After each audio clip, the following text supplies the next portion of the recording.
मैं देव हूँ। मैं एक संयुक्त परिवार में पला बढ़ा हूँ, पर मेरी नौकरी गांव से दूर बड़े शहर में मिली थी। इस शहर में किराए का घर लेकर रहने लगा। पड़ोसी के नाम पर घर के सामने बुजुर्ग दंपति रहते थे। दोनों बिल्कुल अकेले रहते थे। मैं एक संयुक्त परिवार का सदस्य था, इसलिए मुझे अक्सर उनके बारे में विचार आते रहते थे। मुझे देखकर बुरा लगता है, इतनी उम्र होने के बाद भी उनकी देखभाल करने वाला कोई भी नहीं है। जब मैं सुबह ऑफिस के लिए निकलता था तो देखता था कि दादी जी अपने कपकपाते हुए हाथों से काम करती रहती थी। वहाँ पर रहते हुए मुझे कुछ दिन होने के बाद पता चला कि यह दोनों मिलजुल कर धीरे धीरे घर के सारे काम करते थे। इतने दिनों में मैंने उनकी आवाज़ तक नहीं सुनी थी। जब मैं शाम को ऑफिस से घर आता था तब दोनों को घर के आंगन में बैठा देखता था। कई बार मेरा मन करता कि उनके पास जाकर बात करूं, लेकिन फिर किसी वजह से रुक जाता था। मैं जब जब उन्हें देखता था मुझे मेरे दादा दादी की बहुत याद आती। एक दिन जब ऑफिस में छुट्टी थी तो मैंने देखा दादी जी काम कर रही थी, लेकिन उन्हें रोज़ की अपेक्षा आज काम करने में कुछ ज़्यादा ही तकलीफ़ हो रही थी। मैंने उनके पास जाकर पूछा कि दादी जी, आपकी तबीयत तो ठीक है, क्या मैं आपकी कोई मदद कर सकता हूँ? उन्होंने जवाब नहीं दिया। मैंने दोबारा उनसे पूछा, बताइए दादी जी, मैं क्या करूँ आपके लिए?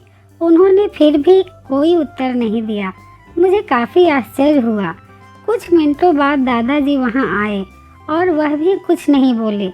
मैंने ही बात को आगे बढ़ाते हुए कहा, मुझे लगता है कि दादी जी की तबीयत खराब है, इसलिए मैं यहाँ आया हूँ। मैं आपकी मदद करना चाहता हूँ। बताइए मैं कैसे आपकी मदद कर सकता हूँ? दादाजी ने इशारों से मुझे बताया कि दादी जी सुन और बोल नहीं सकती। उन्होंने यह भी बताया कि वह खुद भी बोल नहीं सकते, वह सुन सकते हैं, मेरी बात समझ सकते हैं। उन्होंने इशारों से दादी से कुछ कहा और दादी ने मेरी तरफ देखकर मेरे माथे पर हाथ फेरा। उस दिन के बाद जब जब मुझे समय मिलता मैं उनके पास चला जाता। वह मुझ पर बहुत प्यार बरसाते।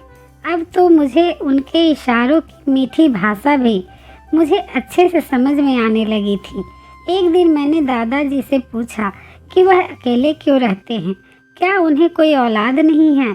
फिर दोनों मेरा हाथ पकड़कर मुझे आंगन में ले आए और अपने आँखों के आंसू पोंछे और उंगली का इशारा करते हुए एक साइकिल मुझे दिखाई। साइकिल को देखकर मैं समझ गया कि उनके परिवार वाले उन्हें छोड़कर कहीं जा चुके हैं और अब उनके हिस्से में केवल यादें ही बची है।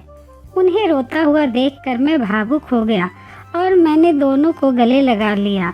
आज इस दौर में बुजुर्गों को लोग बोझ समझने लगे हैं और लोग चाहते हैं कि वो घर के किसी कोने में पड़े रहें या फिर उन्हें अकेला छोड़कर कहीं और चले जाते हैं और यह भी नहीं सोचते कि उनका क्या होगा।